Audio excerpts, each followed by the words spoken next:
Hello.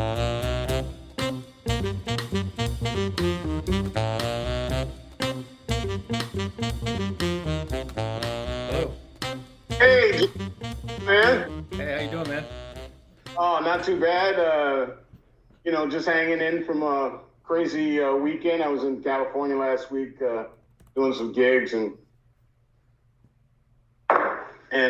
just getting back to the swing of it. Gotcha. Yeah, man. Cool. Where are you located? I'm in New Jersey, by the Jersey Shore. Okay, yeah, I'm in Jersey City. Okay. Yeah, I'm about an hour kind of southeast of Great. where you are. Cool. Nice. So, thanks for chiming in. I just wanted to talk to you a little bit about your performance in Smoke, maybe go Yep. through a little history, and then talk about the album a little bit. Yeah, love to. Great. Cool. So let's start off. Actually, let's just start off with the Smoke performance. Can you tell me about it's May 17th, I believe. Tell me what to That's expect. right. Yeah, so it's going to be May 17th at Smoke, which is at 106th and Broadway in Upper Manhattan, essentially Harlem. And the cool thing about the gig is and you as a musician understand this, I actually have the band that was on the record on the gig. So everybody that was on the record, I mean, the main players, Paul Bolenbeck on guitar, Brian Charette on organ, Mike DeRubo on alto saxophone, and Danny Sadownik, who was actually only on 2 tracks. So I know he's happy because now he gets to play on on all the tracks. Right.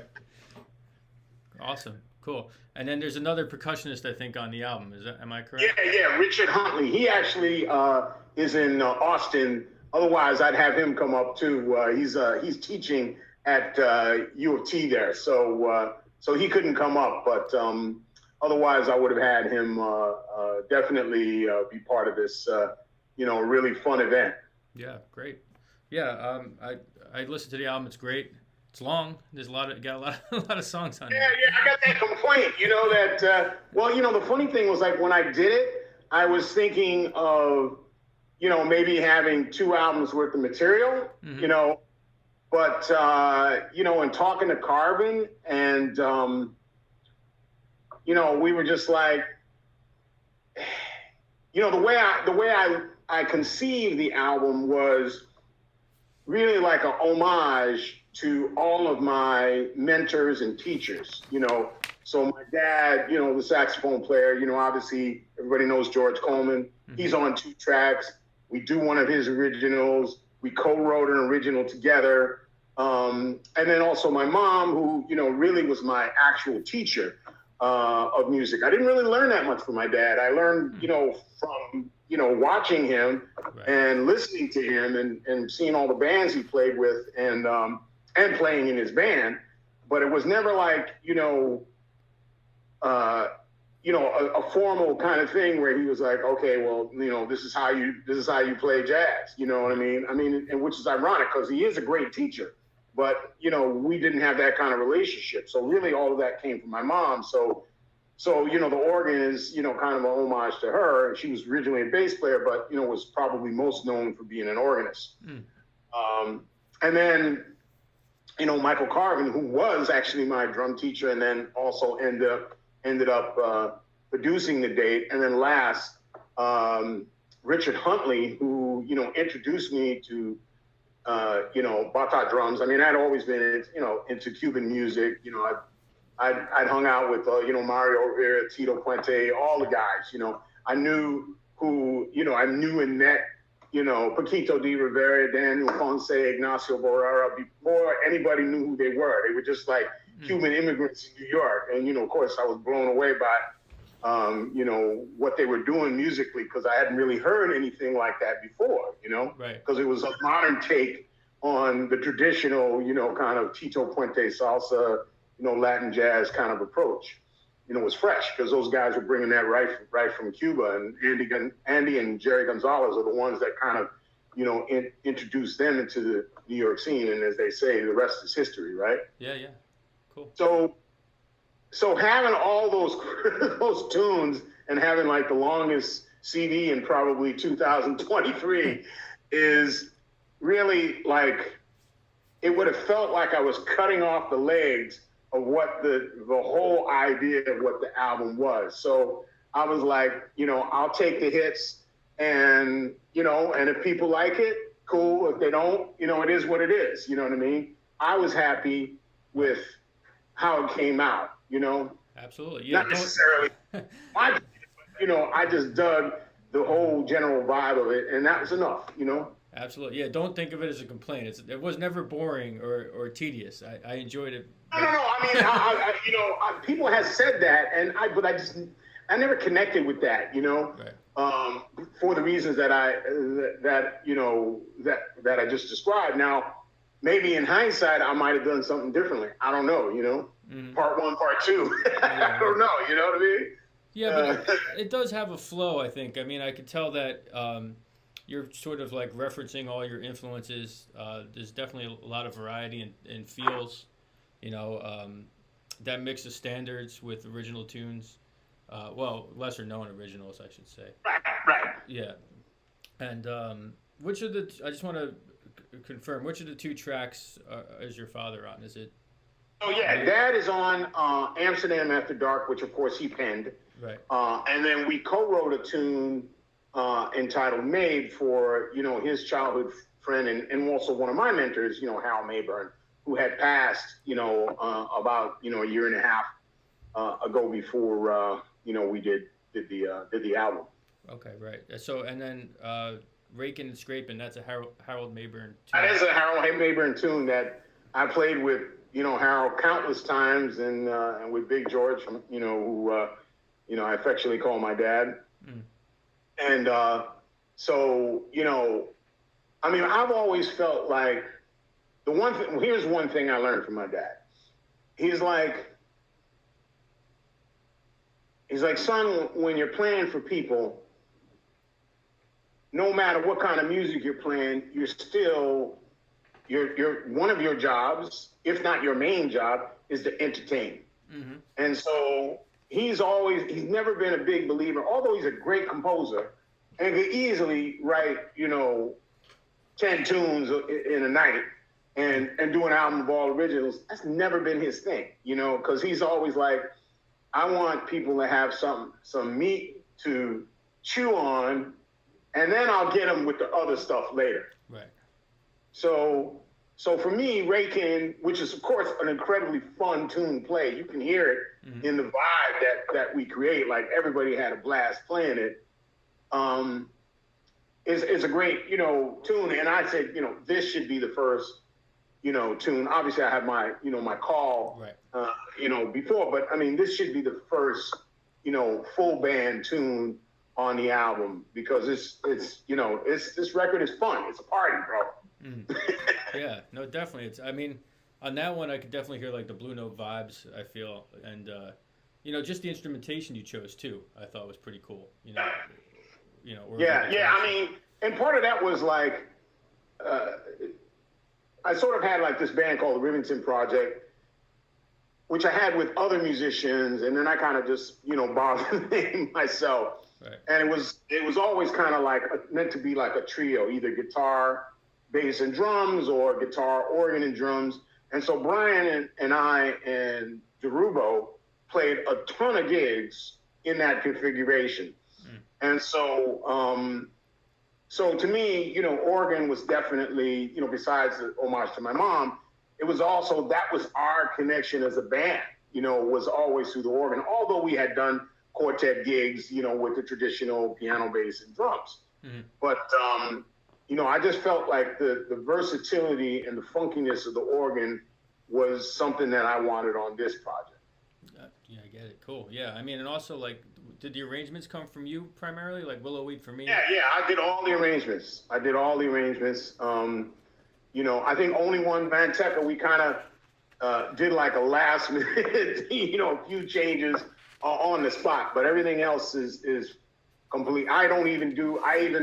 Even Amsterdam After Dark is my arrangement. It's very different than the way my dad does. Yeah, and Mentega, yeah, definitely. I mean, I really like what you did with that tune. I mean, that arrangement, it's got a little funk in there, and it's Yeah.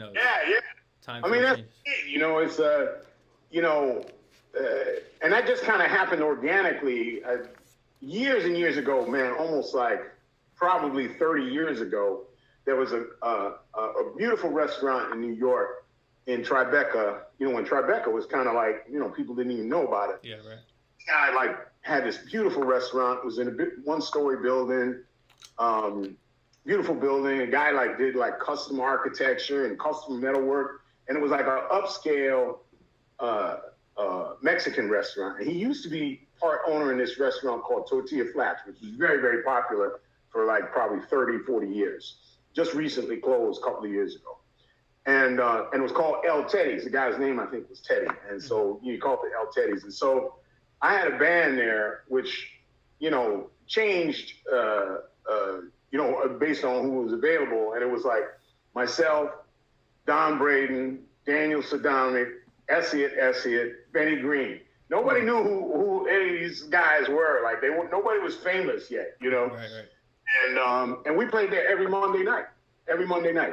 And I had to lug. This just tells you how crazy I was. I used to lug my drums and a 88 key with the speaker box rode, you know, a flight of stairs to where the playing area was. Right. Man, you talking about young, strong. But anyway, so that whole thing, I was like, oh, we should do this tune of my dad's. And me and Danny kind of worked out this whole thing where we could do like a percussion discussion thing, and it just stuck, you know. And so we've been doing that tune like that, you know, since that time. Cool. Yeah, it's definitely one of the highlights for me. I mean, I like them all, but what you did with that and Willow Weep for me, which are, you know, two of my favorite tunes, I thought was cool, you know. And then just a mix of, and also adding some charts from like some more contemporaries. Peter Bernstein, I think, did one, right? And yeah, I mean, I dig all kinds of music. You know, I'm not against even, you know, avant-garde. You know, I play in a trio with Greg Murphy, who played with Rashad Ali for many, many years. Sure, yeah.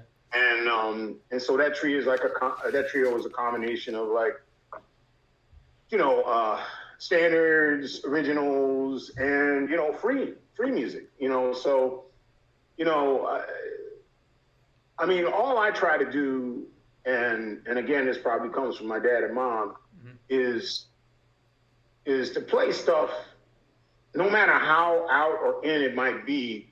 I still want to have a little anchor of some melody, so people have some place to hold on while a hurricane is going on. You know what I mean? I do. I don't want to like sweep them, you know, right off the beach, you know, during the storm. You know, I want them to still be able to have a little, even if it's just a fingertip. I want them to be able to hang on to that while I take them on this ride, you know? I know fully, yeah, I fully agree with that. That's, yeah, I think some of the best, if you will, I mean, good music's good music, right? But I think some of the best free stuff has at least a fragment of something that the listener can hold on to, right? Absolutely. You know, if somebody asked me about like Ornette Coleman, and I said, my favorite albums are, you know, I mean, one, because he was a mentor too and the teacher, are with Billy Higgins. Because, you know, somehow Billy Higgins makes that thing, you know, feel like it's swinging, you know, even though it's, you know, it's all over the place. Yeah. You know? And it still, you know, works. Obviously it worked for Ornette, you know, in terms of what he was doing. But there's definitely some place to hold on to, you know, so you don't get swept away in the storm. Right, absolutely. I agree with that too. I mean, when I play those records for I teach a jazz history course. When I teach them play those are the ones that I get this, you know. But then when I go to the free jazz album, which, quite honestly, even for me, as much as I'm a bass player and a fan of Scott LaFaro and everything, that's a lot. It's a lot to do.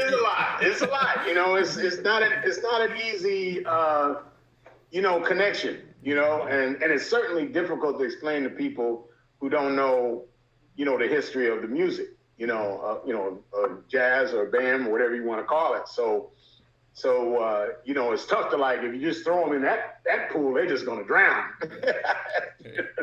It's a lot of money. Cool. So if we could, let's talk a little bit about your upbringing. Sure. Grew up in Memphis. Yeah, you know, I grew up I grew up in New York. So the interesting thing is, obviously, my dad is from Memphis, but my mom was born and raised in New York City. Okay. And I actually thought they met in New York when my dad, came up here. But actually, my mother or my dad, I can't remember who told me, but they actually met in Memphis, like while she was on tour. And then when she came to New York, they kind of reconnected. My mom actually dated, of all people, Sonny Rollins. Okay. And I remember when I was a kid, a couple of saxophone players, Frank Foster among them, were like, yeah, man, I could have been your father, except your father really was kind of big and mean. So, I kind of gave up. I was like, oh, well, thanks for that, man. So I guess mom liked saxophone players, or saxophone players liked her, or whatever. Right. But, so I grew up I was born in Harlem, was only there for maybe a year or two. My grandmother lived in Harlem, so like 125th and Lenox, kind of like the classic place to be, in Harlem, back then, maybe now too. And then once my parents, really started working, more high profile gigs, we moved to the Upper West Side. And, we moved all around, kind of around there, but pretty much that's where I grew up. I went to the High School of Music and Art for 1 year, and my classmates, you'll get a kick out of this. They were all older than me. Bobby Broom, Marcus Miller, Kenny Washington, Steve Jordan, Omar Hakeem, Arturo O'Farrell, who I knew from middle school. Right. We our parents were very tight, and of course, my dad knew his dad. Chico Farrell, great composer and arranger. Sure. And they lived a few blocks from us, so I was over at his house, all the time. And there was a ton of other ones, but those are the ones that I remember the most. Was there a guy named Chris Rogers in your class at that time? I think he went to that school. I don't remember, because here's the thing, that a lot of people don't know. When I went to music and art, I was an art student. I was not a music student, but I ended up hanging out with all the music students because obviously I was interested in playing music. Sure. But it wasn't my main focus at that time. It was really art was my main focus. So, when you're in that environment and you're around all of that talent and they're all, teens, it's just an amazing environment to be around. Sure. And inspiring, of course, too. So that was kind of like, where I was at that point. And then my mother, like most people, especially musicians, wanted to buy our own house. And so we moved to Newark, New Jersey. And so that was like a whole nother world for me. Sure. And kind of derailed a lot of what, where I was going. And so I got a bachelor's in chemical engineering as opposed to music, because I had to help the family. My parents were divorced. It was always money problems. So, I kind of put music on the back burner because I had to just be the man of the house. It was what it was. Understand. And so, did the corporate thing for a while, and then it was just like, this sucks. It sucks. Yes, it does. I don't always play gigs, most cats didn't even know. I would take vacation and go on tour. And then I was just like, man, I got 1 foot in this and 1 foot in that, and I can't really excel at the level I want at either thing. You know what I mean? Yeah, I was doing good. I was having a good time, but this music is beyond challenging, and it requires, a hell of a lot of dedication. Yes. And that's kind of where Michael Carvin came in, because then I was like, okay, I didn't go to music school. I was taught piano by my mom and obviously studied, multiple instruments, vibes, percussion, everything. Okay. But Michael was the guy that put me on the path of, becoming a professional. And what was interesting about him, unlike any of the other teachers, and I had great teachers, Keith Copeland, great teacher, Berkeley guy, fantastic teacher. Took a lesson with Kenny Washington, amazing teacher, genius drummer. Obviously Billy Higgins, spent a lot of time with him. But Michael was the only. Oh, Sam Milano helped me with reading. That's his thing. You know, I got turned on to him by Gene Jackson and Marvin Smitty Smith. Okay. But Michael was the first guy to ask me what I wanted to actually accomplish in music, which I thought was like a weird question.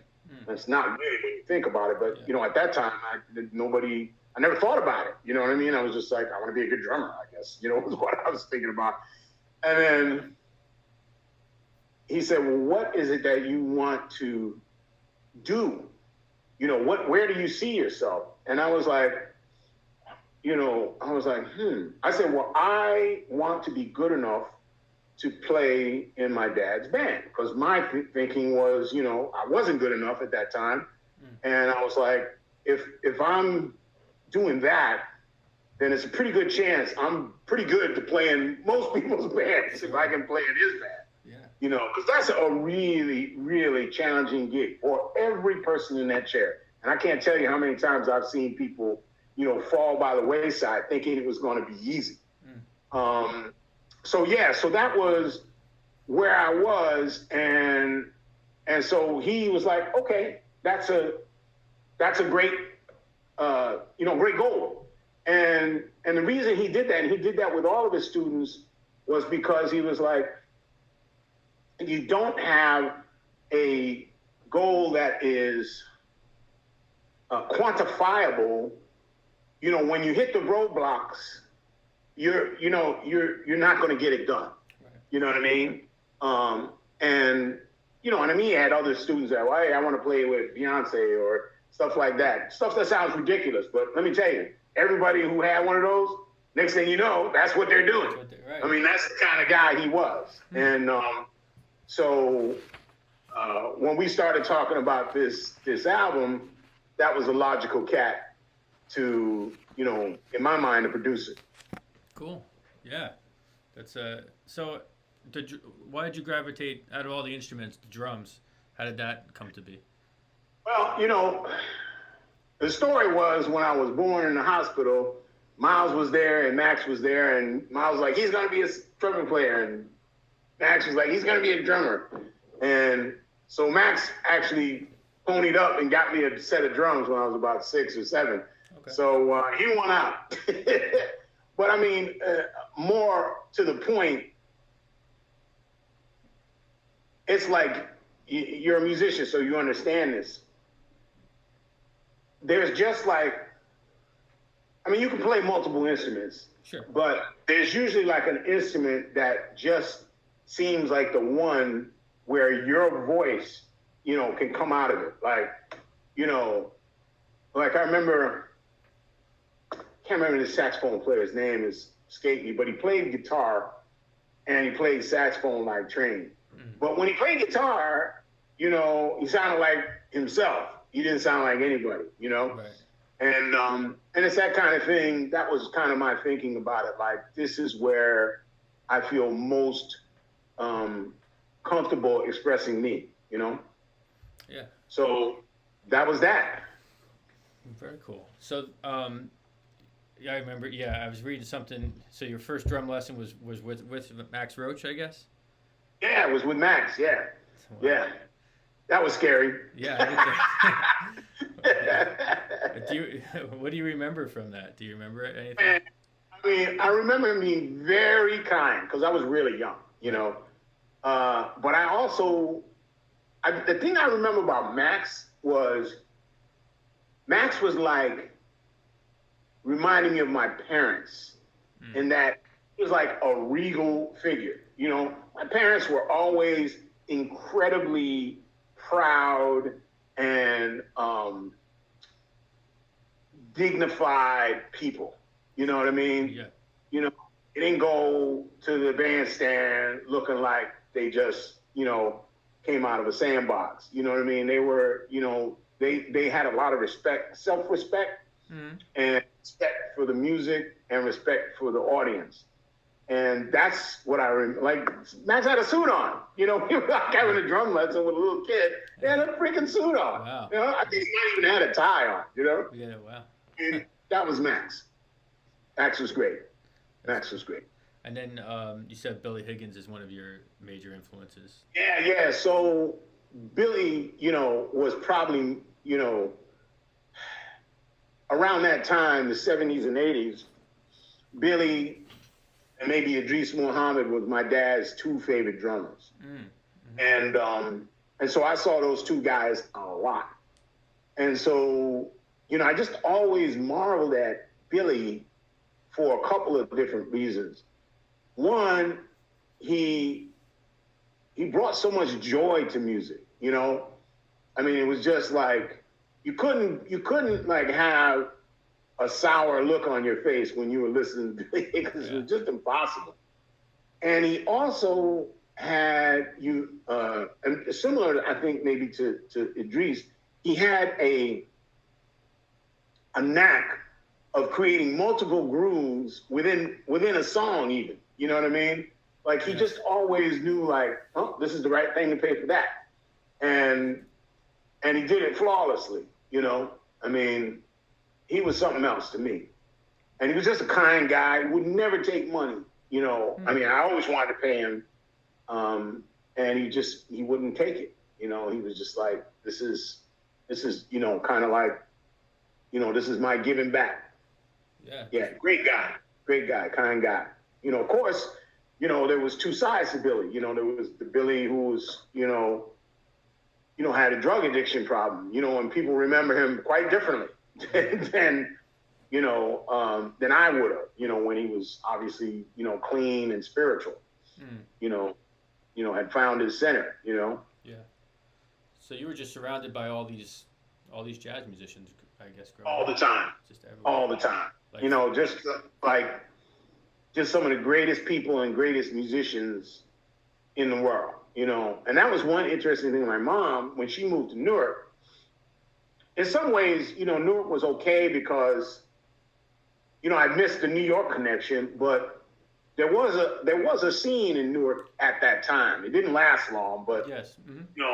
There was being from Jersey, you probably knew this. There was a club in Newark called the Key Club, and there was another club across from it called Sparky J's. Yeah. And the two owners hated each other. And they were literally like 15 feet, like a short, like one was on one corner and the other one was on the other corner. Sure, yeah. And the two owners were smart in that the off time for one band at Sparky J's was the on time for the other band at the Key Club. Okay. So, and of course it was relatively cheap in those days. I mean, I don't know, I think it was $10 or something like that, or it was definitely much cheaper than it would have been in New York. And so I go back, and Sparky J's was more like the sophisticated place. So you'd see Max Roach with Odine Pope and Calvin Hill and Ron Bridgewater. Sure. And then the Key Club was the greasy organ joint, where the organ was in the middle of the bar, kind of thing. And there you see Jack McDuff or, Jimmy McGriff or, Lonnie Smith and all those guys.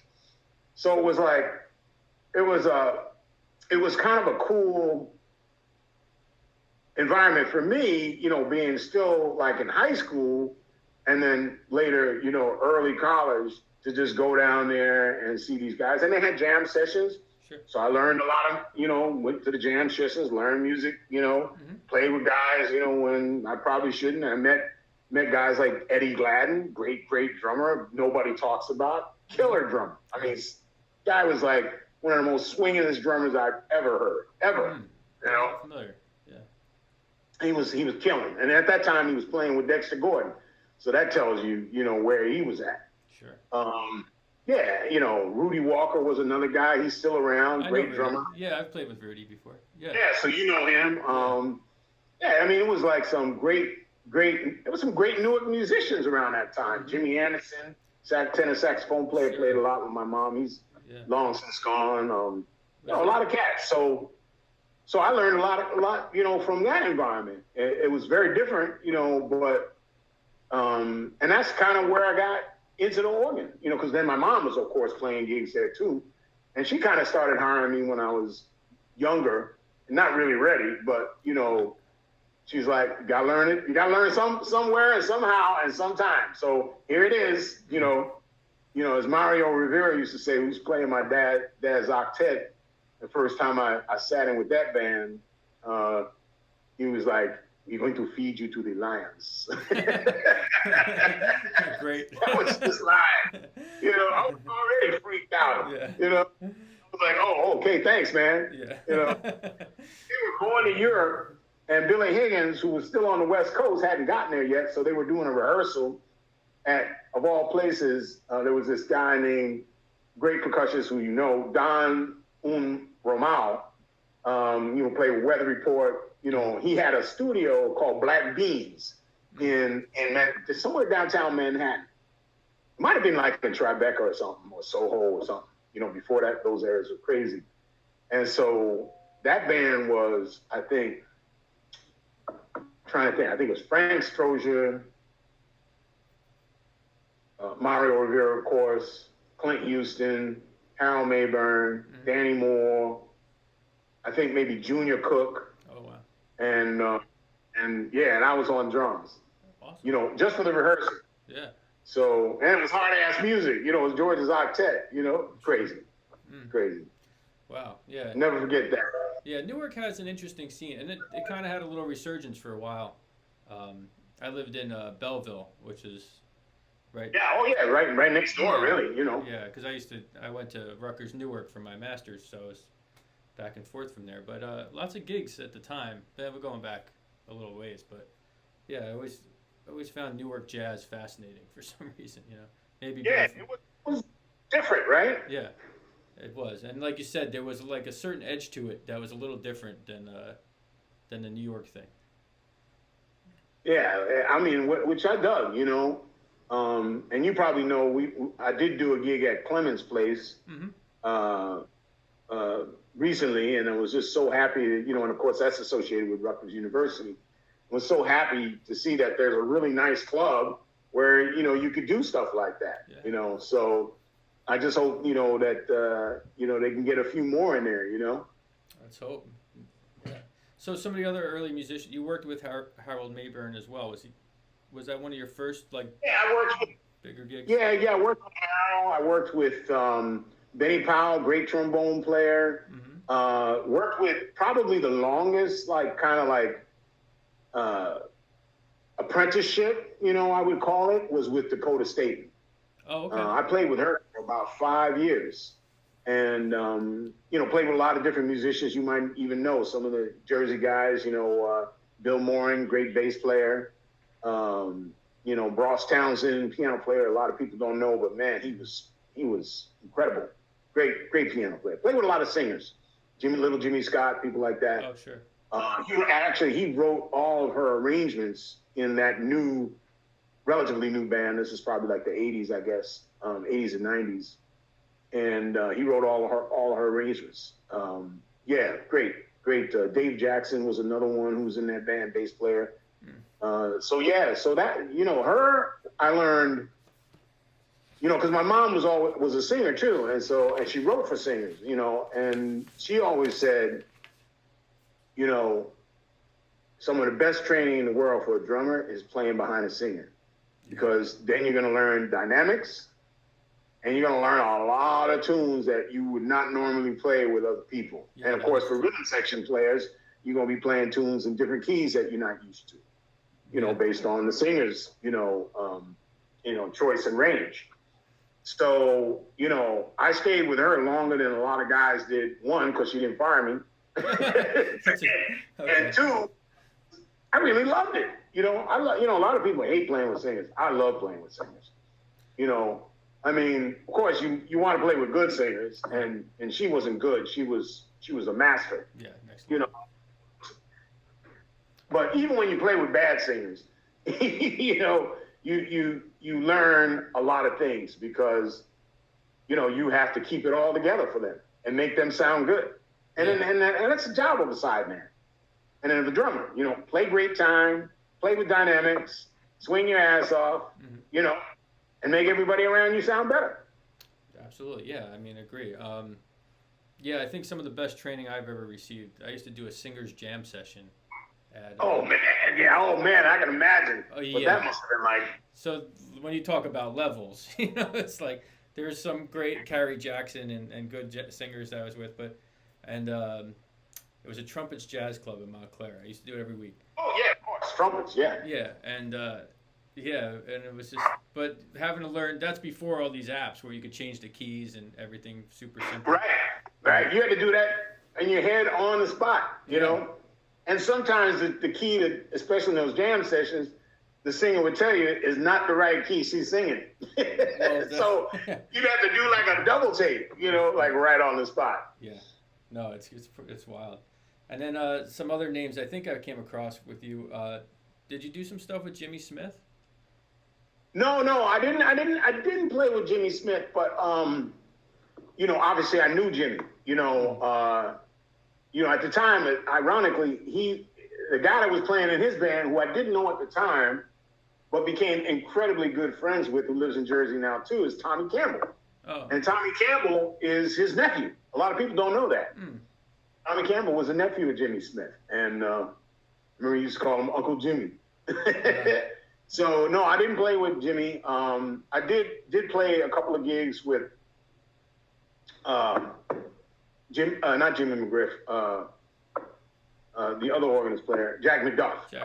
Played a couple with him. I played one gig with McGriff. So yeah, I was, and I worked a lot with Joey DeFrancesco. Actually, I recorded a record with him too. Right. So Joey was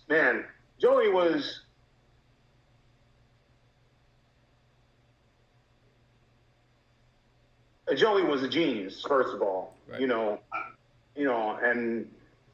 And that's not a word I use lightly. Being around people like my dad and some of the other people, Max Roach, but Joey truly was a musical genius. The guy could play any instrument he decided to pick up. It was unbelievable. He was working on saxophone, before he passed away. Played great drums. Sound like Elvin playing drums. Played great drums. Right. Piano, organ, trumpet. Of course, he could play the hell out of trumpet. Miles gave him trumpets, several of his trumpets. Could sing, piano. I mean, he was just like a once in a lifetime kind of cat, Yeah. And one of the most beautiful people you'd ever, want to meet. He actually, when I did some fundraising for the record, man, and he ponied up $500, Wow. Which of course, me and him were cool. He did not have to do that. Yeah. And I wouldn't even have asked him. You know what I mean? He's family. Loved my dad. Was tight with my dad. My dad, of course, recorded a couple of records with him, and toured with him many times. Yeah, he was something else, man. And when you think about how young he was and how well he played, I mean, a lot of the guys who were gone, when he was still here, right. He's pretty much the king of organ, Yeah. I mean, It's a tremendous loss. We're still here, and he was probably had that mantle, but, after him, there wasn't too many cats. It was a short list. Yeah. I mean, that's a very specific thing, organ playing in jazz, and he's definitely, one of the major contributors to that. Oh, absolutely. I mean, the cat was. I mean, and I've heard stories, because he went to school with Christian and Questlove, Amir Thompson. That he was like that when he got there. You know what I mean? He was, he was playing giant steps, at 12 years old or 13 years old or some nonsense. Which with anybody else, you might be like, yeah. But with Joey, you're like, yep, that sounds about right.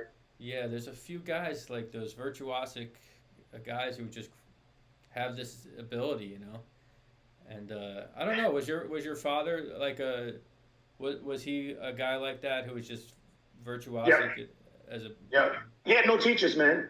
He figured the shit out by himself. Amazing, right? I don't know how he did it, but and this is a funny story. So his brother, who a lot of people don't know was a pretty good alto player, and he played with like Howlin' Wolf and Ray Charles and cats like that, you know, because that Memphis hotbed thing. And so he brought home an alto sax, and my dad was like, "Well, give me that," and he just started playing. You know what I mean? I guess he had heard him play a little bit. Right. He just started playing. And so, you know, my cousin had to go back. I mean, my dad's brother had to go back and get another sound alto.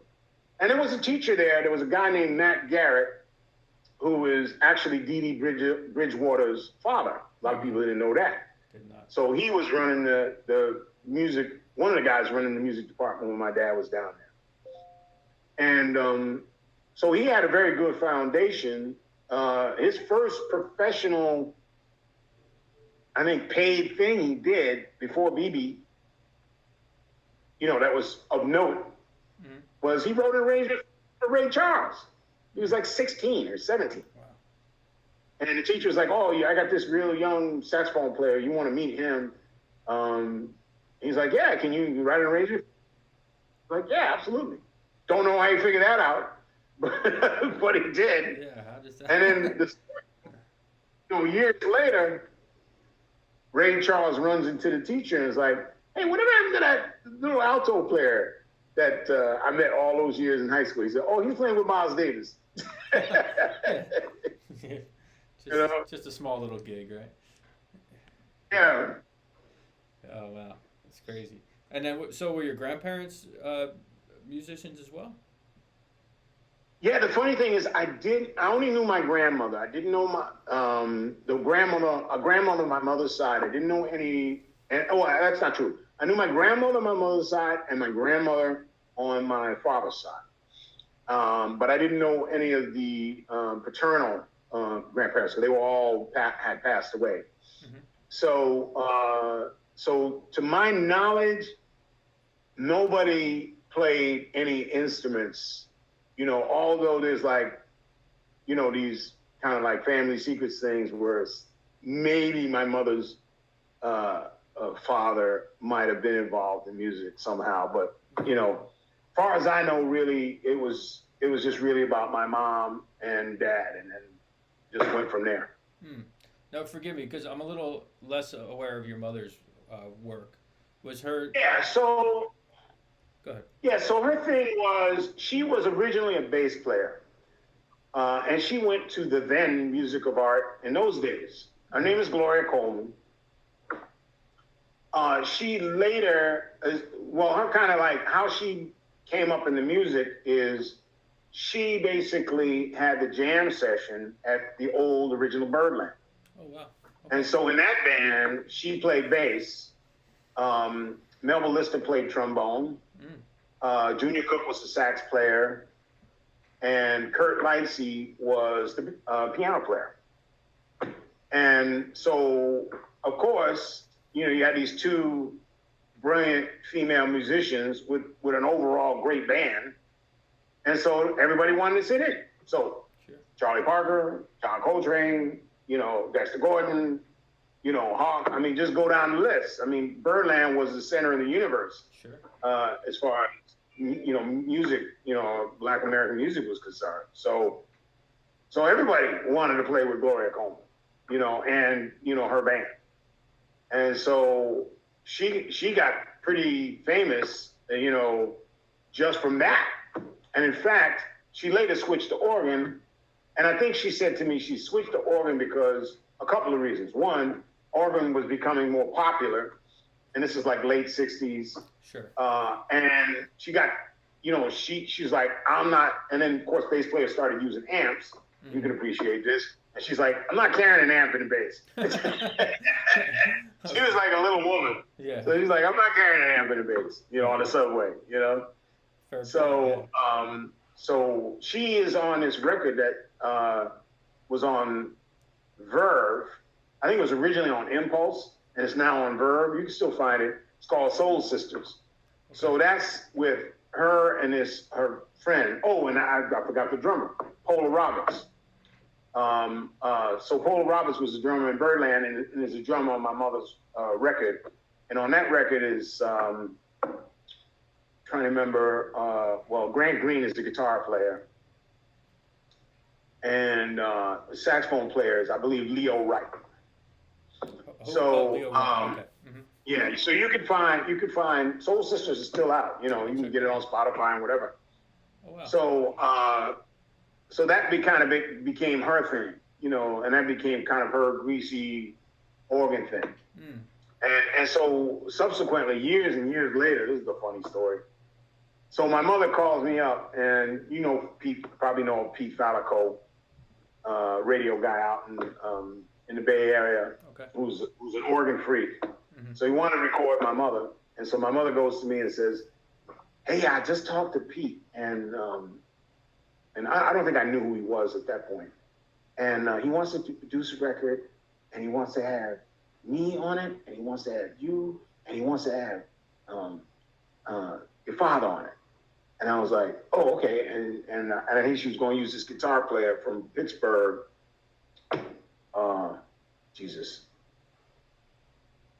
Ralph Johnson. Not familiar. Yeah. Can't remember his name. It'll come to me. Okay. Great guitar player. And I was like, "Okay, well that sounds cool." And she says, "Now all we got to do is you got to call your dad and ask him if he wants to do it and how much money he wants." And I was like, you know, relationship was not great with my dad. My parents were divorced. They didn't talk that much. Right. I was like, why do I got to do that? Isn't that the producer's job? Let him do that, you know? And she said, "Oh, okay."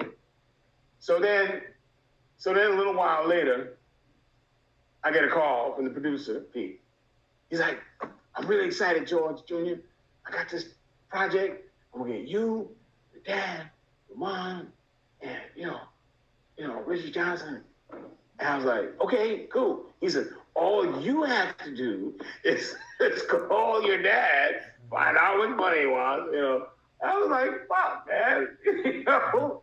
So I honestly, I had no idea how my dad was going to react. And like I said, you know, our relationship wasn't that great at that time. Understand. And of course, my parents had been, you know, divorced for many years, and that was kind of acrimonious. And so I called him up, you know, with more than a hint of trepidation. And I explained the whole thing, and he was like, "Yeah, man, you know, no problem." And he's like, "Yeah, tell him this amount." And it was like way below what would have been his, you know, his normal, you know, fee for something like that. Right. And he says, "We'll give it to your mom too." So that was that, and we made a record together, and they did half in New York, and then half in the Bay Area, where they had a different band. So Calvin Keys was on guitar, mm-hmm, and a great drummer from the Bay Area. I can't remember his name. And that record was called Sweet Missy, and it had a lot of my mother's originals on it. Mother was a really great composer. She wrote for Ernestine Anderson, Etta Jones, Carmen McRae, Irene Reed, you know, Dakota, you know. Sure. I mean, you know, she was something else. She was just really, really multi-talented, you know. And her bass teacher was Oscar Pettiford.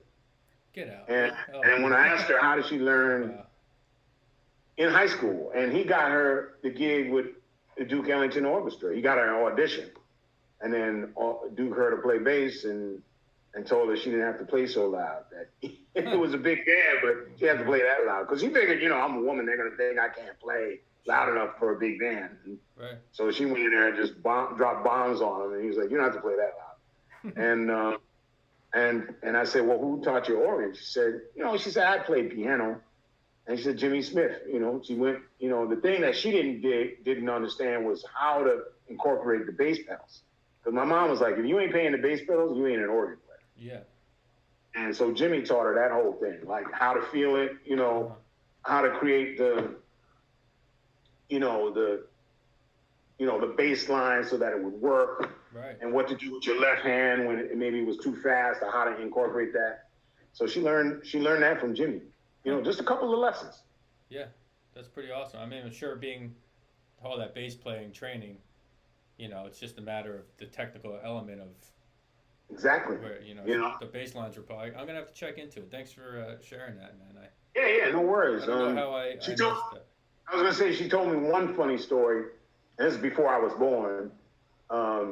This is around the time because my dad came to New York with Max Roach. That was the connection. Okay. My dad went to Chicago first, was playing with bands there. Went from Memphis to Chicago because in those days you didn't go straight to New York. You had to kind of figure out where you were.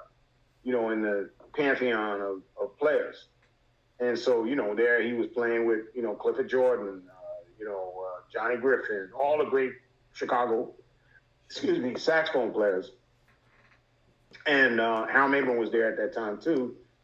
And he was playing with Walter Perkins, the MJ T+3. And Max saw him and Booker and then brought them to New York. And that's how he got to New York. That was probably 58, 57, something like that. Okay.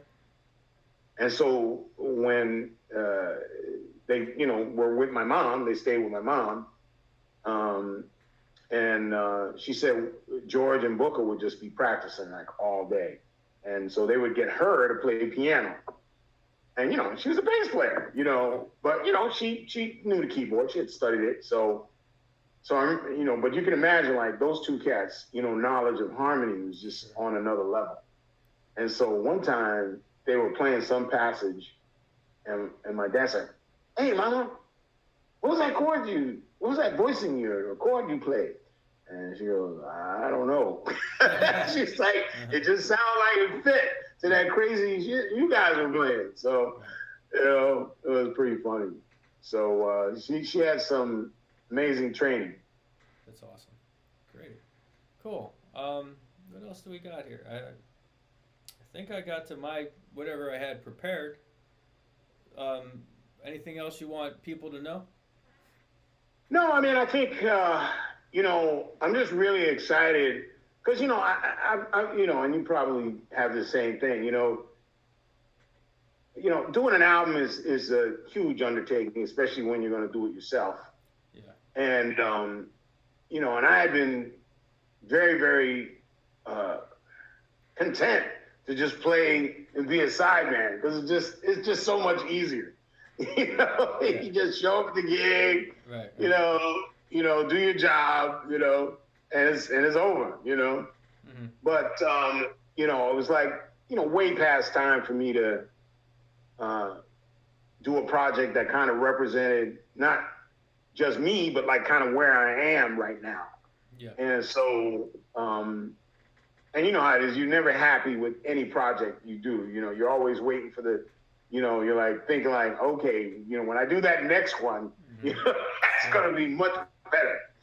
And and I of course feel that way, and some people say, well, you played very reserved on that album. I'm like, I just try to make music. You know what I mean? I'm not, I guess my thing is I'm not playing for drummers or critics. Right. Maybe I should, I don't know. But that's not, my upbringing. You know what I mean? I'm trying to make music that sounds good, makes people happy, and leaves them with a smile. And I feel like if I've done that, that's pretty hard. That's an accomplishment, maybe on my next one I'll stretch out some more, but that's not really what I was going for on this thing. I didn't want to make a record that drummers would want to listen to or necessarily buy. But the funny thing is when it came out, and you know how musicians are, they don't buy music. They definitely don't buy music of their contemporaries ever. No, that's true. Because we're all competing. Even in a friendly way. Yeah. And Richie Morales, fantastic drummer that I've known about since I was in high school. Mm-hmm. And I recently saw him with Mike Stern. I was like, damn, this cat is something else. After a gig I played, And he came to me and he was like, hey, man, he's like, I bought your record. I was like, what? And he's like, yeah. And he was like, I like everything about it.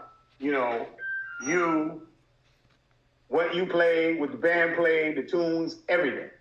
And I was like, wow. And Tayshaun another one of those like musical prodigies, plays trombone, piano, composer, PhD in music. That cat is too much, you know.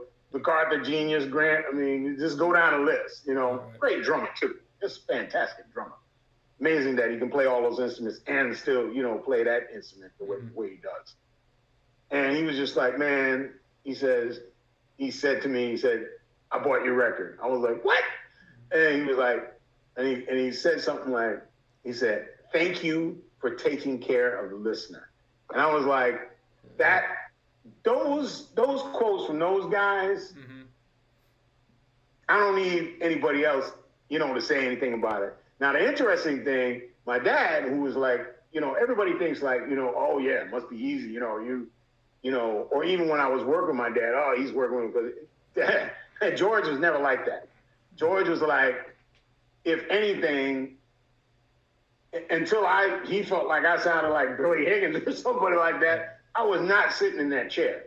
So, you know, his requirements for me were way worse than anybody else you could imagine who sat in that chair. You know, I mean, it was like, because he didn't ever want to have that kind of thing. And I appreciate that because, you know, he's like, you ain't getting this band because you're my son. Right. You're getting in this band because you play your ass off and you're doing what I need to do.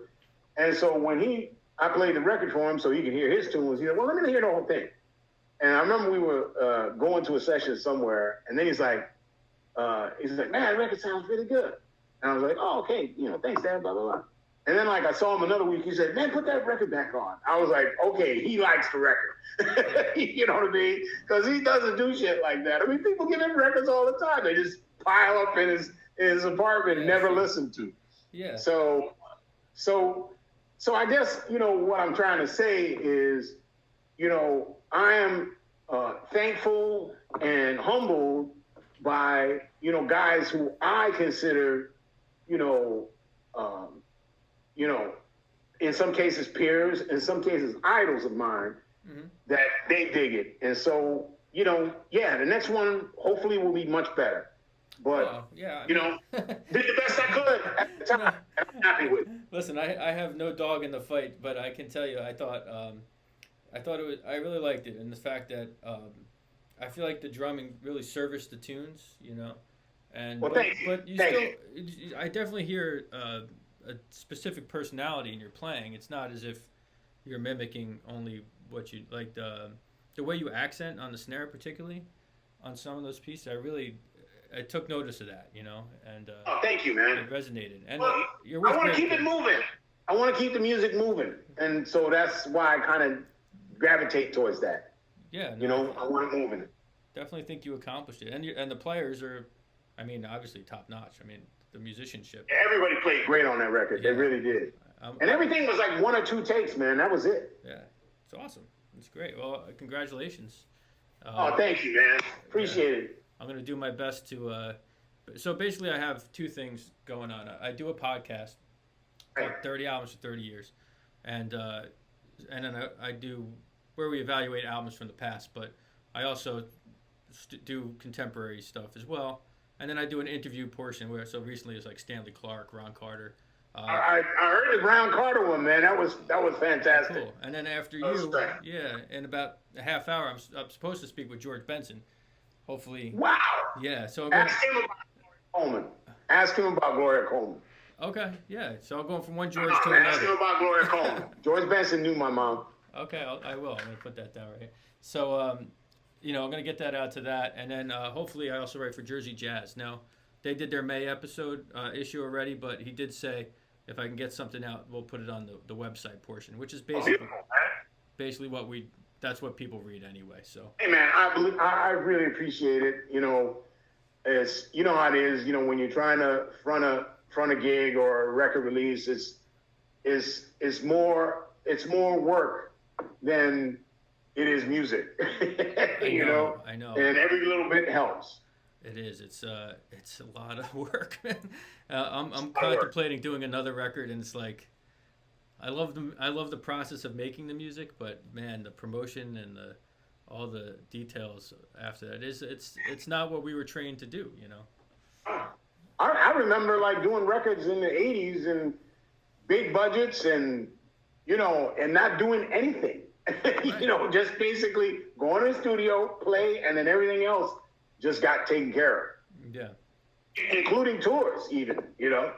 Right. No, the business has changed, definitely. Yep. Let me ask you just while I have you, one other question which I was curious about. Sure. I talked to Eric Mingus about a similar thing. So, did you find? I mean, it must be a unique situation having the same name as your father, being a jazz musician. It's probably obviously it's the only thing you know, but do you feel like it helped you in many ways, or did you find also in some ways it was a little distracting from creating your own personality in music? Be honest, it kind of sucks, because, I take a note from a close friend of mine who actually helped us on the date, Chuck McPherson, who was the son of Charles McPherson. Okay. Now he's Charles Jr., but he was smart enough to kind of give himself a nickname, Chuck, so that people didn't associate the two. Right. And the funny thing is, one of Charles's best records in the last 20 or 30 years is the record Chucky's on. And I mean, he's had records with, great musicians, great drummers, Billy Drummond, Louis Nash, Victor Lewis. But I keep going back to this record. Check it out, Illusions in Blue, if you can find it. It is absolutely unbelievable. It's live. It's Jeffrey Littleton. And I can't remember the piano player's name. I think he played for a while in the Tonight Show band, back with Branford, back in those days, LA guy, I think. Okay. But check it out. It's first of all, Charles playing on it is otherworldly. But Chucky is just unbelievable on it. And so, I mean, I feel honored and proud to have George Coleman as my father. Mm-hmm. But, it puts a lot of pressure on you, even especially when you're young, because, when you play an instrument, and you're 15 or 13 or 14 years old, and really, you probably know 10 jazz albums, and the rest of the stuff is Bill Withers, Stevie Wonder, Earth, Wind and Fire, mm-hmm. Because I grew up playing that music too, and listening to it, of course, and dancing to it. Right.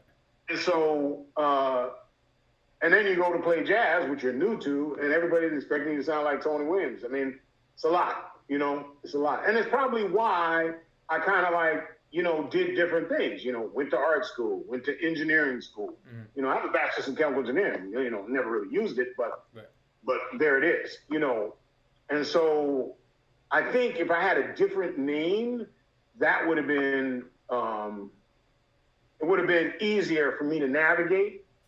And maybe I would have came to the music, officially earlier.